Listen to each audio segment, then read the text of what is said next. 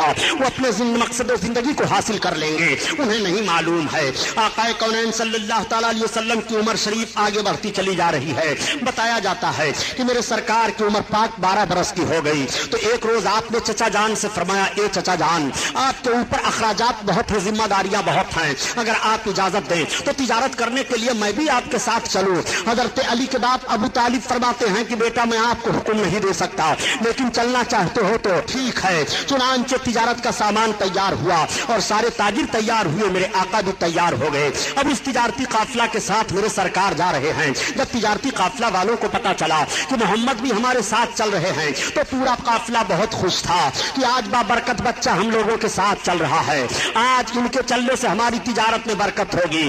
چنانچہ تجارتی قافلہ رواں دواں چلا جا رہا ہے. جب شام ملک کے قریب تجارتی قافلہ پہنچا اور ایک جگہ اپنا پڑاؤ ڈالا تو وہاں ایک گرجا گھر تھا.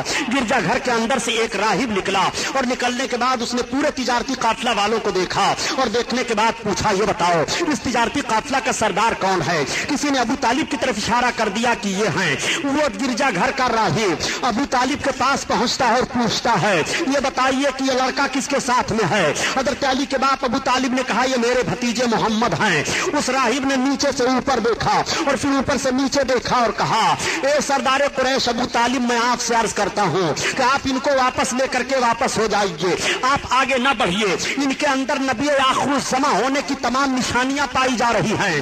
یہود ان کو پہچان لیں گے تو تکلیف ہو جانے کا اندیشہ ہے, اس لیے میرا مشورہ یہ ہے کہ آپ واپس لے جائیے. چنانچہ ابو طالب حضرت علی کے بعد وہیں پر اپنے مال کو اونے پونے کر کے بیچ دیتے ہیں اور سرکار کو لے کر کے واپس آ جا رہے ہیں. آقا کریم مکہ شریف میں پھر تشریف لے آئے. میرے سرکار کی مقدس عمر کا حصہ 13واں برس کا لگا ہے, مگر میرے سرکار نے 13 اور 14 برس کے بیچ میں امانت و صداقت کا وہ ماحول مکہ میں چھوڑ دیا ہے کہ سارے مکہ کے لوگ آپ کو امین کہنا شروع کر دیتے ہیں اور آپ کو ثابت کہنا شروع کر دیتے ہیں. دوستو زندگی کا دو ہی رخ تو حسین ہوتا ہے, ایک رخ کا نام امانت ہے اور دوسرے رخ کا نام صداقت ہے. اگر نوجوان امین و صادق بن جائے تو معاشرے سے برائیاں ختم ہو سکتی ہیں. اگر نوجوان امین و صادق بن جائے تو برکتیں ہی برکتیں ہوں گی. اگر نوجوان امین و صادق بن جائے تو مائیں ستائی نہیں جائیں گی. اگر نوجوان امین و صادق بن جائیں تو غنڈہ گردی کا ماحول ختم ہو جائے گا. اگر نوجوان امین و صادق بن جائیں تو پریشانیاں دور ہو جائیں گی. اگر نوجوان امین و صادق بن جائیں تو دشواریوں کا سامنا نہیں کرنا پڑے گا. اگر نوجوان امین و صادق بن جائیں تو عیاشیوں کے اڈوں پر آگ لگ سکتی ہے, شراب خوری کا ماحول دور ہو سکتا ہے. زندگی کا دو ہی رخ تو عظیم الشان ہوتا ہے, ایک رخ کا نام امانت ہے اور دوسرے رخ کا نام صداقت ہے. پیغمبر اسلام صلی اللہ تعالیٰ علیہ وسلم نے اپنی 13 برس کی عمر شریف میں امانت و صداقت کا ایک عظیم الشان ماحول پیش فرمایا ہے. اے نوجوانوں, تمہیں امین بن کر کے جینا چاہیے, تمہیں صادق بن کر کے جینا چاہیے. مکہ والوں نے دیکھا کہ محمد کی زبان پر کبھی بھی کوئی جملہ غلط نہیں آیا ہے. مکہ والوں نے دیکھا کہ محمد نے کبھی بھی امانت میں خیانت نہیں کی ہے. جو چیز ان کے پاس رکھی جا رہی ہے وہ بہو اسی حالت میں پائی جا رہی ہے. جو وہ کہہ رہے ہیں سچ کہہ رہے ہیں, کبھی ان کی زبان پر غلط الفاظ نہیں آئے ہیں.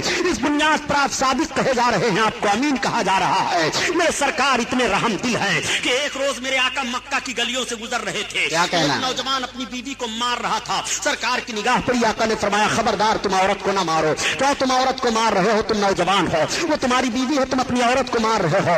آخر تم بھی انسان ہو, وہ بھی انسان ہے.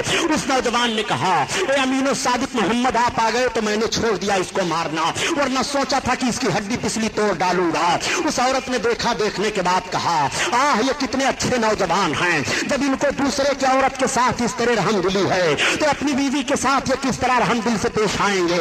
ان کا ماحول اپنی بیوی کے ساتھ کیسا ہوگا. ایک روز میرے سرکار تشریف لے جا رہے ہیں, ایک مالک اپنے غلام کو مار رہا ہے. سرکار کی نگاہ پڑی, آقا ٹھہر گئے, فرماتے خبردار مالک سے غلام کو مارو نہیں, تم غلام کو مار رہے ہو, انسان ہو, یہ بھی انسان ہے, اور اتنا ظلم کر رہے ہو. اس نے کہا اے محمد, اگر آپ نہ آئے ہوتے تو آج میں نے سوچا تھا کہ اس کے جسم کی چمڑیاں ادھیڑ ڈالوں گا, مگر آپ آ گئے تو اب میں نہیں ماروں گا. اس غلام نے ایک آہ لی اور عرض کیا اے آسمان و زمین کے مالک, یہ کیسے عرب ہیں, جب ان کا رحم و کرم دوسرے کے غلام کے ساتھ ایسا ہے تو اپنے غلام کے ساتھ یہ کتنا رحم کرتے ہوں گے.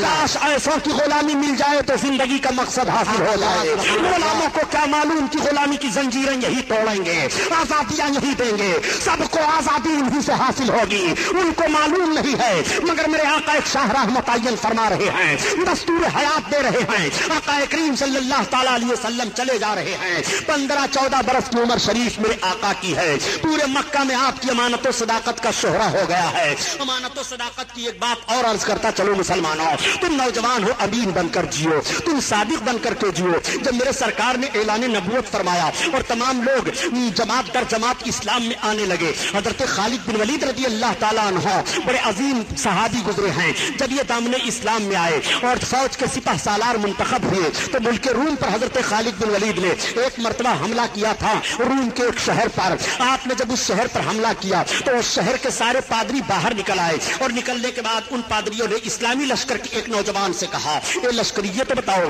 کہ تمہاری فوج کا سپہ سالار کون ہے. کسی نے بتا دیا ہماری فوج کا سپہ سالار وہ ہیں. حضرت خالد بن ولید کے پاس پادری جاتا ہے اور اس نے کہا آپ اسلامی فوج کا سپہ سالار ہو. حضرت خالد بن ولید نے کہا ہاں میں بھی اسلامی فوج کا خادم ہوں, بتائیے کہنا کیا ہے. ان پادریوں نے کہا خالد بن ولید سن لو, ہم آپ سے جنگ نہیں چاہ رہے ہیں, ہم آپ سے تلوار نہیں چلائیں گے. ہم شہر کے وہ 8 پادری ہیں کہ اگر ہم لوگ اپنے پورے شہر والوں سے کہہ دیں تو مرد عورت بوڑھے بچے جیت ہو یا ہار ہو یہ بات تو الگ ہے, مگر ہمارا کہنا اتنا مانتے ہیں کہ وہ اپنے سر پر کفن باندھ کر کے نکلیں گے, لیکن ہم آپ سے لڑائی نہیں چاہتے ہیں. تو حضرت خالد نے فرمایا پھر کیا چاہتے ہو؟ کہا ہم یہ چاہ رہے ہیں کہ آپ اپنی فوج کو لے کر کے سویرے سویرے ہمارے قلعہ کے دروازہ پر آ جائیے اور قلعہ کے دروازہ کو پار کر جائیے, ہماری بازار سے گزر جائیے. جب آپ گزر جائیں گے اپنے لشکریوں کو لے کر کے تو ہم آپ کو حوالے قلعہ کر دیں گے اور ہم سب آپ کے حوالے ہو جائیں گے. حضرت خالد بن ولید نے فرمایا یہ تو بہت آسان شرطیں ہیں, مجھے منظور ہیں. حواریوں نے اور لشکریوں نے کہا کہ ایسا تو نہیں ہے کہ اس کے پیچھے کوئی جنگی داؤ پیچ ہو. حضرت خالد بن ولید فرماتے ہیں گھبراؤ نہیں, اللہ ہمارے ساتھ ہے. جب صبح کا سفیدہ پھیلا حضرت خالد بن ولید اپنے گھوڑے پر سوار ہوئے اور اپنے نوجوانوں کو حکم دیا نوجوانوں میرے پیچھے پیچھے آؤ. قلعہ کے پاس گئے, دروازہ کھلا ہوا ہے, اپنے آپ کو دروازہ میں ڈال دیتے ہیں اور حضرت خالد بن ولید چلے جا رہے ہیں, پیچھے آپ کے تمام فوجی چلے جا رہے ہیں. جب آپ بازار میں پہنچے اور داہنی اور بائیں جانب دیکھتے ہیں تو آپ کی سمجھ میں بات آ گئی, آپ اپنی سواری سے نیچے اتر گئے اور اترنے کے بعد اپنے جوانوں کی طرف مخاطب ہو کر کے ارشاد فرماتے ہیں میری قوم کے بہادروں, میں سمجھ گیا کہ ان پادریوں نے یہ شرط کیوں لگائی تھی. آج تمہارے تقدس اور تمہاری پاکیزگی کا امتحان لیا جا رہا ہے. نوجوانوں سنو, انہوں نے اپنے بازار کو داہنی اور بائیں جانب حسین حسین لڑکیوں کو لا کر کے سجا دیا ہے. ان کا مقصد یہ ہے کہ جب نوجوان عرب گزریں گے ادھر سے اور ان کی نگاہیں اٹھیں گی تو ان کے ذہن و فکر میں ایک ایسا ماحول پیدا ہوگا, ایک ہیجانی کیفیت پیدا ہوگی کہ ان کا ذہن عیاشیوں کی طرف بھاگے گا اور ان کے قدم میں زلزلہ آ جائے گا, تلواریں ان کے ہاتھوں سے چھوٹ جائیں گی. میرے قوم کے بہادروں, آج تمہیں رسالت مآب صلی اللہ تعالی علیہ وسلم کا کردار پیش کرنا ہے. میرے آقا نے ارشاد فرمایا ہے کہ جب چلو تو اپنی نگاہوں کو نیچی کر کے چلو. نبی کے فرمان پر عمل کرو, قرآن کے حکم پر عمل کرو. اب تم سب کے سب اپنی نگاہوں کو نیچی کر کے چلو, نہ کوئی داہنی طرف دیکھے نہ کوئی بائیں جانب دیکھے. میرے پیچھے پیچھے آؤ. ساری قوم گزرتی چلی جا رہی ہے, سارے نوجوان چلے جا رہے ہیں, نہ کوئی داہنی طرف دیکھ رہا ہے نہ کوئی بائیں جانب دیکھ رہا ہے. اور آواز آ رہی ہے, نہ مڑ کر کے بے درد قاتل نے دیکھا تڑپتے رہے نینجا کیسے کیسے. سارے لشکری گزر جاتے ہیں اور سب گزر گئے تو وہ پادری حاضر ہوئے اور ان پادریوں نے کہا, اے اسلامی لشکر کے سپہ سالار, ہم نے مان لیا کہ جب اسلامی نوجوانوں کے ذہن و فکر اور نگاہوں کے تقدس کا یہ حال ہے تو مذہب اسلام کے اور افراد کے پاکیزہ ماحول کا حال کیا ہوگا. اس لیے ہم نے مان لیا کہ اسلام پاک مذہب ہے اور اسلام ذہن و فکر کی طہارت دے رہا ہے. ہمیں بھی اسلام میں داخل کرو. پورے شہر کے لوگ کلمہ پڑھ کر کے اسلام میں داخل ہو جا رہے ہیں. میں عرض کرتا ہوں, اے نوجوانوں, جب کل تمہاری نگاہوں کا تقدس سلامت رہا, جب کل تمہاری آنکھیں پاکیزہ تھی, کل جب تمہارے نظر و فکر میں اسلام کا شعور تھا تو مذہب اسلام بڑھتا چلا جا رہا تھا. آخر اسلام تیرے چاہنے والے نہ رہے اور جن کا تو چاند تھا افسوس وہ حالے نہ رہے. یہ تو تاریخ کا وہ واقعہ میں نے آپ کے سامنے رکھا تاکہ امانت و صداقت کی ایک جھلک آپ کے ذہن و فکر میں آئے اور آپ اس پر عمل کرتے ہوئے دکھائی دیں. میرے آقا صلی اللہ تعالی علیہ وسلم کی عمر شریف 14 برس کی ہے اور 14-15 برس کے بیچ میں میرے سرکار امانت و صداقت کا لوہا مکہ میں منوا لیتے ہیں. عمر پاک میرے آقا کی بڑھتی جا رہی ہے, آگے میرے سرکار چلے جا رہے ہیں. جب آقا کریم صلی اللہ تعالی علیہ وسلم کی عمر شریف 25 برس کی ہوئی, میرے آقا کی امانت و صداقت کا شہرہ پورے مکہ میں تھا. اس وقت مکہ میں ایک خاتون تھی جن کا نام حضرت خدیجہ الکبریٰ ہے. حضرت خدیجہ دو اور شوہروں کی بیوہ تھی اور بہت مالدار خاتون تھی. ان کے پاس تجارت کا بہت مال تھا. حضرت خدیجہ نے چاہا کہ میں اپنے تجارت کے مال کو کسی دیانتدار تاجر کے حوالہ کر دوں تاکہ اس سے نفع میں بھی لوں اور وہ بھی نفع حاصل کرے. حضرت خدیجہ کی نگاہ جاتی ہے آقا کریم صلی اللہ تعالی علیہ وسلم پر. حضرت خدیجہ کی جب نکاح سرکار پر گئی اور حضرت خدیجہ نے سرکار سے راہ و رسم پیدا کیا تو اپنے مال تجارت کو حضرت خدیجہ نے دے دیا اور اپنے غلام کو بھی ساتھ میں کر دیا کہ ان کے ساتھ تجارت کرنے کے لیے جاؤ, ان کی حکم عدولی نہ کرنا اور ان کے ہر قدم پر ان کا حکم ماننا. غلام بھی ساتھ ہو لیتا ہے. میرے سرکار تجارتی قافلہ کے ساتھ 25 برس کی عمر شریف ہے, حضرت خدیجہ کے تجارت کے مال کو لے کر کے جا رہے ہیں. میرے سرکار جب مال تجارت کو لے کر کے گئے اور منڈی میں پہنچے تو سب سے پہلے آپ کا مال بکا, سب سے زیادہ آپ کے مال میں نفع ہوا. نبی کونین صلی اللہ تعالیٰ علیہ وسلم جب مال تجارت سے واپس ہونے لگے اور سارا تجارتی قافلہ واپس آ رہا ہے, مکہ والوں کو یہ اطلاع مل گئی کہ تجارتی قافلہ واپس آ رہا ہے تو جن عورتوں کے شوہر گئے ہوئے تھے وہ عورتیں اپنے مکان کے چھتوں پر چڑھ کر کے دیکھنے لگی, بچے اپنے باپوں کو دیکھنے لگے, بہنیں اپنے بھائیوں کو دیکھنے لگی. تو حضرت خدیجہ کہتی ہیں کہ جب یہ اطلاع ہم کو ملی کہ تجارتی قافلہ آ رہا ہے اور سارے لوگ اپنے اپنے لوگوں کو دیکھنے لگے, شاہراہوں پر کھڑے ہو گئے, تو حضرت خدیجہ کہتی ہیں کہ میں بھی اپنے مکان کے چھت پر چڑھی اور میں نے بھی سوچا کہ لاؤ میرے مال کو تجارت کے لیے محمد لے کر کے گئے تھے, وہ بھی آ رہے ہیں کہ نہیں دیکھوں. چنانچہ حضرت خدیجہ کہتی ہیں کہ جب میں اپنے مکان کے چھت سے دیکھنے لگی تو سب میں اونچے محمد دکھائی دے رہے تھے. سارے لوگوں کے پر تو دھوپ پڑ رہی ہے مگر محمد کے سر پر بادل سایہ کیے ہوئے چل رہا ہے اور وہ جو آگے بڑھ رہے ہیں, سایہ آگے بڑھتا چلا جا رہا ہے. میرے سرکار تشریف فرما ہوئے مکہ میں, تجارت کا حساب و کتاب ہوا, بڑا اچھا نفع ہوا. حضرت خدیجہ ایک روز خواب دیکھتی ہیں کہ آسمان سے چاند میری گود میں اتر رہا ہے اور وہ چاروں طرف پھیل گیا ہے. اس خواب کو انہوں نے اپنی سہیلی سے بیان کیا. ان کی سہیلی نے ان کے چچیرے بھائی ورقہ بن نوفل سے بیان کیا. ورقہ بن نوفل ان کے چچیرے بھائی تورات و زبور و انجیل کے بڑے بھاری عالم تھے. انہوں نے کہا اگر حقیقت میں خدیجہ نے ایک خواب دیکھا ہے تو ان قریب نبی آخر الزماں سے اس کا رشتہ نکاح ہوگا. حضرت خدیجہ جب اس خواب کے تعبیر کو سنتی ہیں تو سوچتی ہیں